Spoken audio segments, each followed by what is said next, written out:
Welcome back, everybody, to Pittman and Friends Podcast. And I'm here this week with my friend. Am I allowed to be your friend? Absolutely. We are friends? Okay, yeah, good. I had to check on that. My friend, Michael Sanderson, the Executive Director of the Maryland Association of Counties, MACo. Welcome. Thanks very much for having me. I'm delighted to do this. First time, long time. I'm a long-time listener, so excited to be on the air with you. Long-time listener, yeah. But also a podcaster. What's the name of the MACo podcast? So our organization does the Conduit Street podcast. We talk about politics and policy across the state, a lot of county issues. So this is familiar territory, but happy to be playing a road game here. And I'm a regular listener, too. I can hear the jingle in my head, but I won't sing it.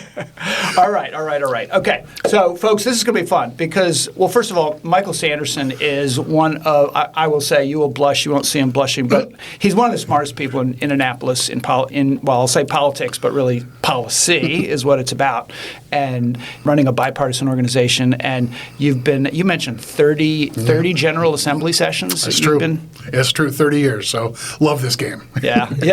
No, you're into it. I can tell. So first, just tell folks what MACo is and what you do. Sure.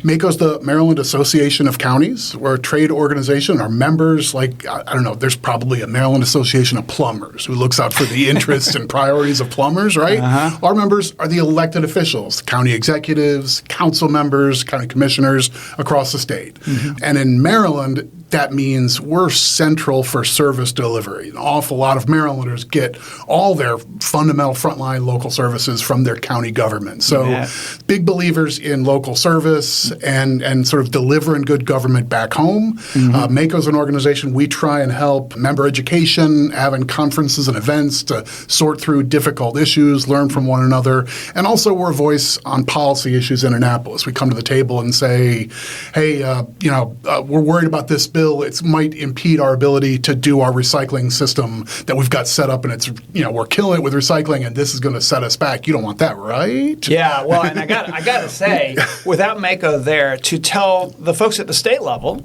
the delegates and the senators, what the impact is of the laws they're passing on local government and on the people that we serve, our shared constituents, they'd be making a lot more mistakes than they do. I think big picture, it's probably fair to say that that's how the process is supposed to work. Mm-hmm. Maryland's really good at having an open, participatory process. So we're going to have a public hearing on this idea. Everybody gets to read the bill. They know in advance, next Tuesday afternoon is the day to be heard. Mm-hmm. And, MACo will come to the table and say, we're worried about implementing this program, and here's what our concern would be. And then right after us will be the Taxi Cab Association saying, hey, by the way, we're running taxi cabs and people count on us for these services, and we have a concern that you might not have thought of. I think an open participatory process is the way to get all those voices at the table, but we're definitely among them. We are in every committee of the legislature throughout their whole legislative session, which just wrapped up. Yeah, and people do listen. And for folks who are listening, I will also just say, obviously we've just finished a session of the Maryland General Assembly, and we'll talk about some of the things there. The county, Arundel County, I think all counties also do their own individual lobbying on issues that affect us. Sure. But we really do rely on MACo for the things that are common for all of the counties. So, because you're powerful. Right. And it's a collaborative relationship. That's us at our best, is the things that are delivered by county governments. And Maryland is really reliant on a local service delivery system, our local departments of health, and we pave the roads and plow the streets and fund the schools and the libraries. Everything you really care about is mostly coming through local government. Big policy set by the state, but what you care about this morning is mostly, that's my county executive, that's my council, that's my commissioners who are getting stuff done. Yeah. And I should also note that I'm on the board of MACo. You have leaders from across the state. It's a truly bipartisan organization. Right. You think of Maryland as a blue county, but in terms of the numbers of counties, are there more red than blue, or?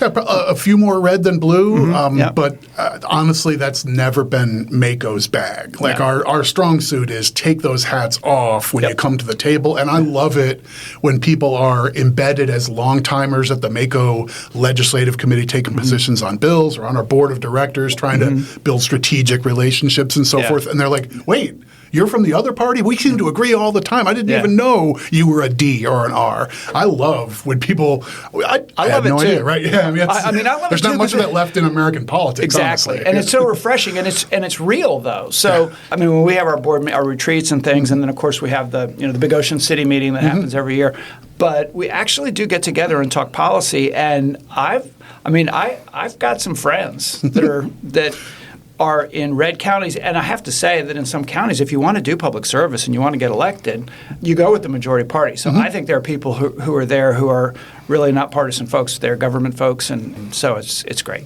One of the easiest taglines for local government is "There's no potholes colored red or blue." Right? I mean, public service for the most part isn't really about those kind of things. Right. Yep. And so you've got a team of folks. How many on your staff? We've got 12 or 13 on the MACo staff, and we do all of our conferences and events internally, and then also do our policy work. So we're all hands on deck throughout the year for this stuff. Yeah, you do a lot for what you have. And how did you end up there, and what's your background? Yeah, I'm a true policy nerd. I got out of graduate school with a degree in public administration. My first opportunity was with the Maryland General Assembly, and they're sort of famous across the country as having great professional staff, and really? I was really excited to come to Annapolis DLS, and do policy. Legislative Services. Exactly, Okay, absolutely. So, but they're that's aggressive. A great place to work if you're a young policy wonk and you really want to know how things. Really is, and I was thrilled by that opportunity to do sort of nonpartisan policy work. There are some states where whoever the majority party is in the state Senate gets to hire all the staffers who do all the budget forecasts and other things like that.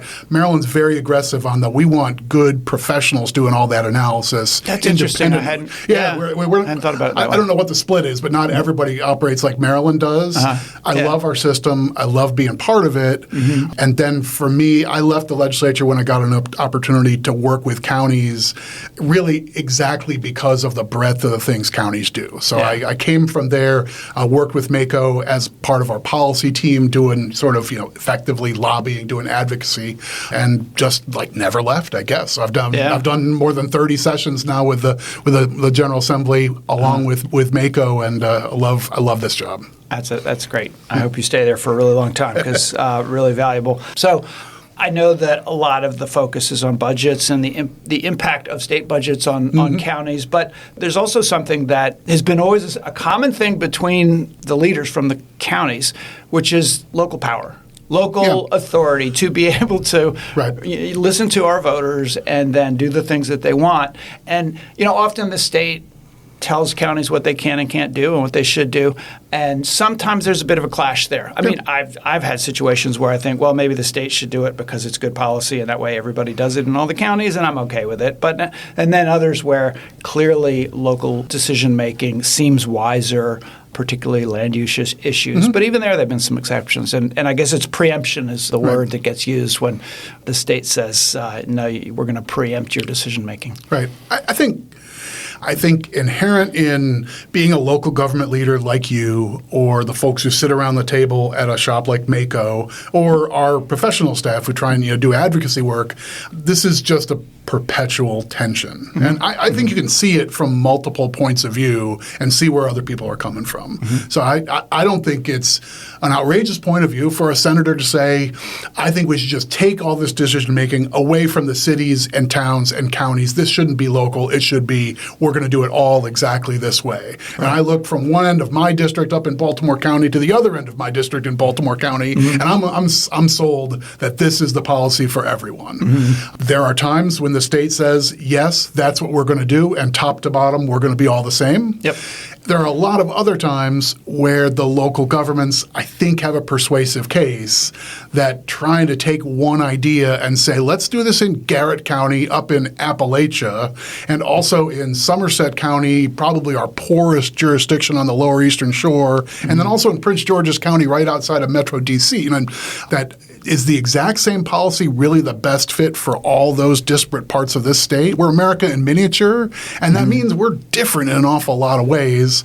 I've lost count of the number of issues where the one-size-fits-all just dissolves by the wayside by consensus once you shine some light on it. Yeah. And then people get really upset when the position that they don't like is being pushed on them. And this is true federal and state, of course, as well.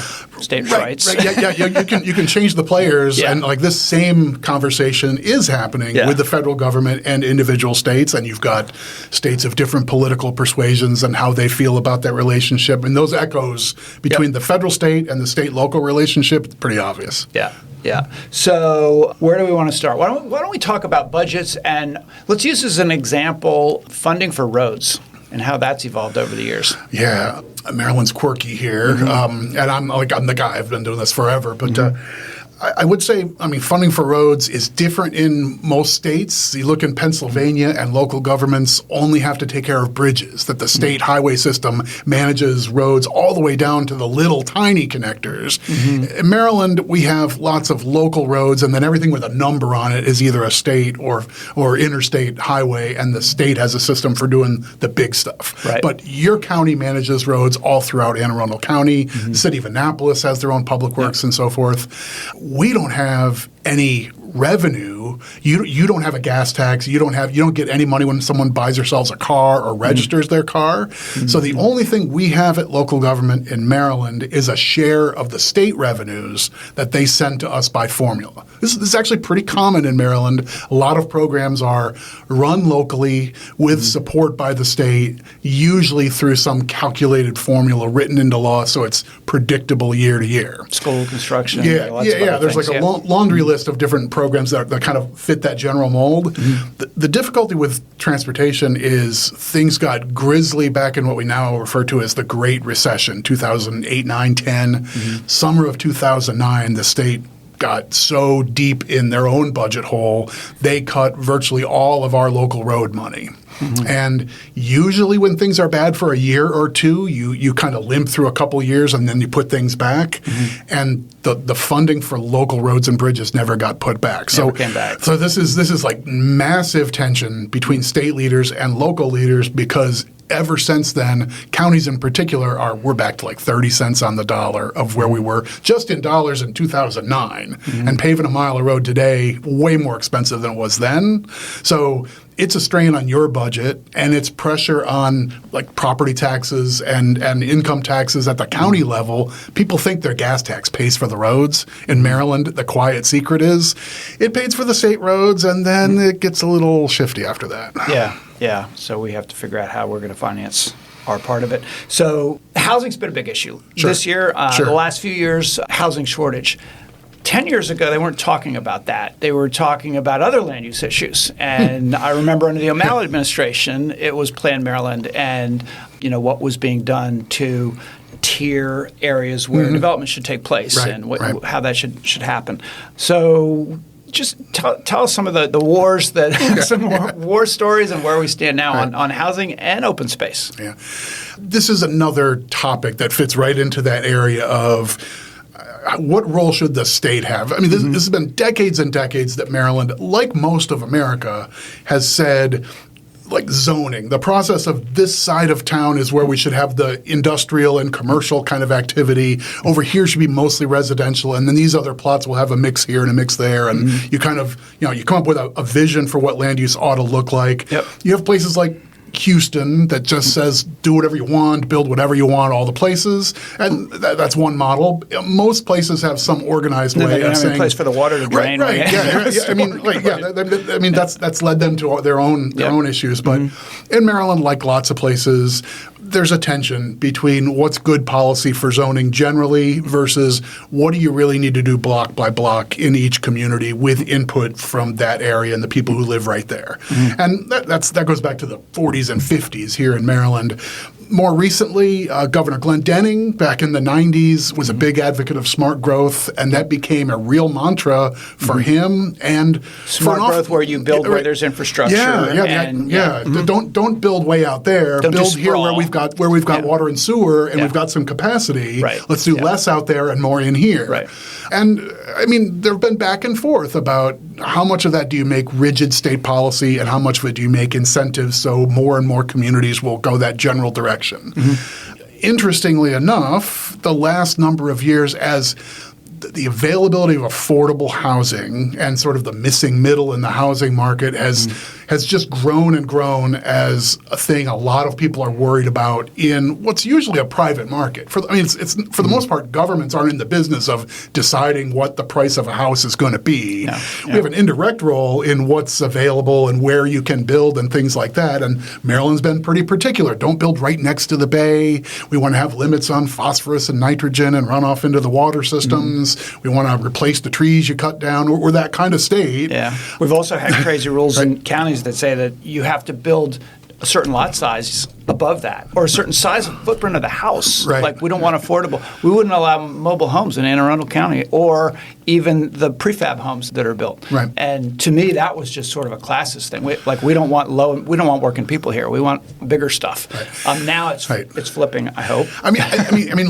land use policy, as you can see, like you can connect the dots from what seems like nuts and boltsy intergovernment workings, but there's a lot of policy adjacency there. Right? This ends up being it's about finances, and it's about what communities look like, and it's about traffic, and it's about environmental stewardship, like all that stuff wrapped into one. Yep. So I mean, the state and local governments have had our back and forth over the years.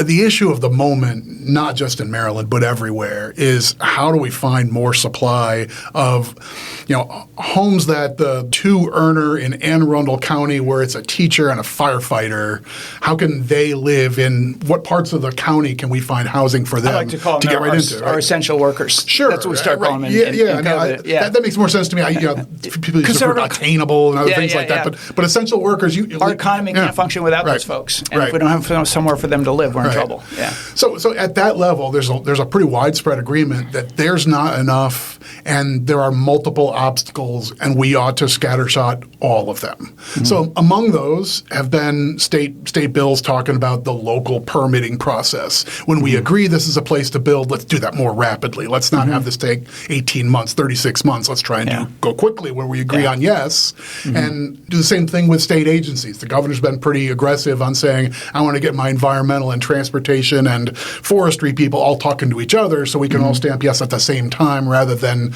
11 months on this and 8 months on that and so forth. So they call it the Smith Island cake. You've heard that language, that trying to get something built here is layer after layer after layer. Yeah. So you target each of those through public policy, and that turns into bills telling counties, do things this particular way, and let's change that, and let's get these things off the table. And that's a compromise worth working toward.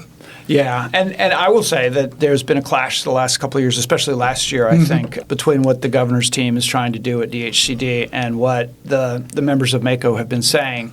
And as I've listened to it, I've wished there was more communication, because I've heard some county leaders from the Eastern Shore where they really can't build unless they have sewer capacities. Right. And they want housing. They really do want the housing. Right. And they want the housing to be affordable for their workforce. And some of the things that have been coming down have been not really targeted by income. I don't believe that just increasing the supply is going to get to affordability. We know what's happening on Riva Road here, where we created all the density in the world, and we thought we'd get some affordability, but nobody working here can live in those apartments.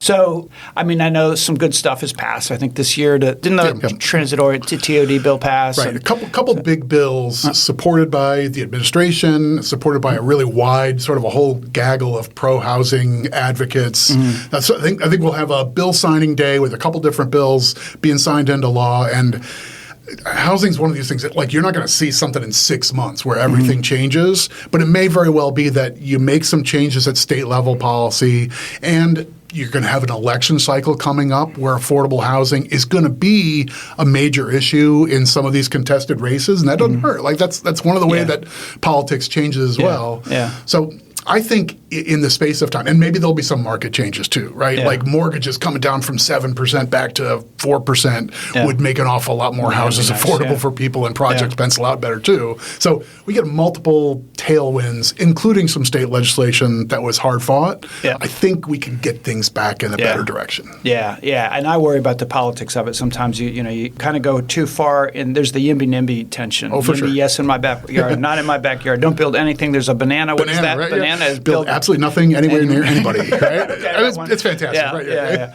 But there's the political reality of what we do as well, and people really do want to protect what they put their life savings, they've mortgaged their future earnings in, and they chose it, and they don't really want it to change, which is a natural instinct that everybody has once they're in that situation.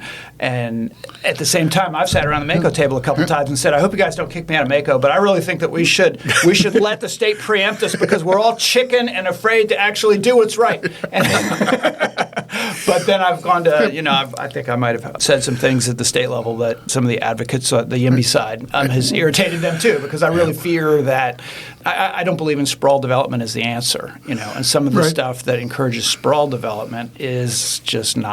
I think it creates a political backlash, and it also is bad policy in my view. I just one quick observation just to drop and run away, but I know you've got sophisticated listeners, and I think the advanced topic here about housing policy is it's kind of a tension against, if you're a big believer in public process, like I am, and I think most people would say, generally speaking, like you have a public hearing and you hear from, I mentioned this earlier, right? But you have a public process for input on things you're weighing as matters of policy. And right now we're hearing people in good faith saying the public process is a weakness in the way we do land use. Having public hearings on a new proposed development that fits a general land use plan is a bad step because now that they've heard the details, somebody's angry that they live right next door and they're worried about parking or traffic and that sort of stuff. That's a really interesting public policy question. I don't have an answer for you, but I think that's an intriguing place to be on the debate right now. And there's a whole new movement. I mean, I don't know if it's a new movement, but the Abundance Ezra Klein book that says, look, the government has gotten in the way of progress, and we can't build anything anymore, so we can't solve our housing crisis. We can't do economic development. We can't a lot of things. And there's so much truth in that. Right. I mean, most of those layers in the Maryland layer. Does that mean that you don't have a voice anymore for the community? Right. You can't do that. Yeah. So, I mean, if Maryland is the Smith Island cake for development, those layers didn't happen on their own. They were mostly placed there by people acting in good faith, thinking that they were doing exactly the right thing, and going back and saying, maybe we don't need to do forest conservation. Well, I don't know about that. Yeah. And that's tricky stuff. Yeah. So ultimately the power is with the people, and that's what I think you and I both believe, that if people mobilize and they swing elections, and then the people who want to get elected have to think about it. As it ought to be. Yep. So budget-wise, how did we do this year? We all know that when one level of government is got a budget problem, one of the things you can do is dump it down to the next level. I mean, our president actually came right out and said, we can't afford to be doing Medicare, Medicaid, child care, all these things because we got to spend it on our military and wars. I think they had deleted that from it, but that is the attitude. That is, and we get some of that at the state level. I've actually felt like this governor talks to us and understands that you can't rely on that. And some of our delegates and senators do as well. Yep. And so we've had a good battle over some of these. I don't think anyone's doing this sort of thing. I don't think anyone in Annapolis is doing this out of malice. I don't think that fiscal leaders in the legislature or this governor or his predecessor ended up sort of laying some costs on local governments saying, I'm doing this because I think they're full of waste or they're bad people or I disagree with them. It's just when you have to solve $1.5 billion problem or a $3 billion problem back in 2025, and the number is going to be really big for a year from now in all candor. And you have to do it by a certain date, and you have to get the votes. And this isn't the federal government. They don't print money here either. Right? In the federal government, they talk about how big is the surplus or how big is the deficit going to be in a given year and what's our total debt. The state, you have to have a balanced budget plan every year. And so you've got to work it out basically down to the dollar, and sometimes that means local governments have to split a cost or eat a piece of the pie or that sort of thing. Nobody loves it. I don't think anyone in Annapolis thinks that's wonderful policy. It's just sometimes born of necessity. So we've taken our dings and dents, and county budgets will have some scratches for the next couple of years as a result of Annapolis decisions. Next year is going to be a real challenge for folks who win in this electoral cycle. They come back as senators, as delegates, as county leaders. The state's got a big fiscal reckoning to handle like this time next year. And it's going to be all hands on deck. What can we afford? What can't we afford? And how do you pull it all together? And they all know it. And they're all working on it. And I mean, there is things are a little different in an election year sometimes. But I just want to say that, and tell me if you agree with this, that I was impressed last year and then particularly this year that there wasn't that much drama this year about the budget, that the leadership of the House, the leadership of the Senate, and we all know how powerful the leaders are in Maryland of the House and the Senate. Yeah, that's true. And the governor. Those are the three parties really that have to agree on the budget. And they got it done, like a week early. And not everybody was happy. Last year, they really it was difficult. But yes. But just the fact that they sort of did it as adults. I mean, it's the low bar that we're now looking at. Is can government actually function? Right. I would say I think it's proper to give hats off that the players realized. Like, we're not going to gain anything by having a whole lot of discord and have a big fight over the $200 million in the margin of a $25, $28 billion budget. I mean, to try and put it in that framing, the last 1% you spend or save, you can really jump up and down and yell and scream about it. Or you can kind of say, the governor's plan is pretty good. Let's nip and tuck a little bit and put this thing to bed and get everybody out of here. And I think that was probably the right game plan for this year. Yeah. So we've got just a couple minutes here to go. You see a lot. You work with people all across the political spectrum to try to make government work. You're that guy. Do you have any advice for politicians who are trying to navigate these times? And do you have any optimism about the future? The place where my optimism resides is I've seen cycle after cycle of what felt in the moment like really hard decisions be made by local leaders of both stripes, red and blue. And sometimes it's folks going against the party that they signed up for and supported them and deciding we just can't afford these things. We're going to have to make cuts, even though I was elected to try and do big things. We're going to have to make cuts. And the reverse. I was here for fiscal discipline, but now that I've seen the whole picture, I'm going to vote for tax increases to live up to our word. Same thing on land use decisions. It's so true that both of those things happen over and over again, and we act like we've never seen it before. And the first and second act of that play out all the time, and it always feels like it's brand new, and it always gets accompanied with forecasts of doom. You'll all be run out on a rail. Right. And a lot of the time, when you can look your neighbor in the eye, like the county officials, you're at the grocery store with the people who vote for you. Yep. And that's a different level of accountability than the U.S. Congress, right? When you can talk to someone at the aisle in the grocery store and you explain, this is the reason I did that, and I would do it again, there's nothing that's better than that level of communication, and it happens at the 4-H meeting or at the Rotary or whatever. But I love that it happens at the grocery store. That level of accountability, and to see folks survive those tough decisions and come back and reap the benefits, and their county's better off for it. That's what has me believing this isn't as bad as sometimes we write it off as being. Yeah, that's a big lesson. I remember my father used to say that because he was old, 93, been through a lot. Sure. And it's like, because I asked him if he had any optimism about the future, and he said, absolutely. It seems like a war here or a war there. It's the end of the war. No, actually, people are becoming less violent, more connected, and every generation is better than the one before it, and we are progressing in the right direction, which it's really hard when day-to-day things are happening to see. And that doesn't get clicks these days, no. Right? Yeah. Well, thank you for your wisdom. Thank you for coming over here and doing this podcast. I think I was over there at yours at one point a couple of years ago, and hopefully we'll do some more. But I've learned a ton from you and from MACo, and I hear that from county leaders all over the state, that they learn from MACo, they learn from their peers through MACo, and I guess I'll see you in Ocean City in August, huh? That sounds great. Well, I appreciate the invitation, and those reflections about the organization and our work is what keeps me doing this stuff, so I really appreciate that too. It is a fantastic organization, so thank you. All right. Oh, and you get the last word. All right. Well, friends, you're listening to the Pittman and Friends Podcast. If you like what you hear, and I know that you do, you want to smash that subscribe button, share the news with a friend. That's how we're going to get more on board, and join us for the next episode. Amen. Thank you.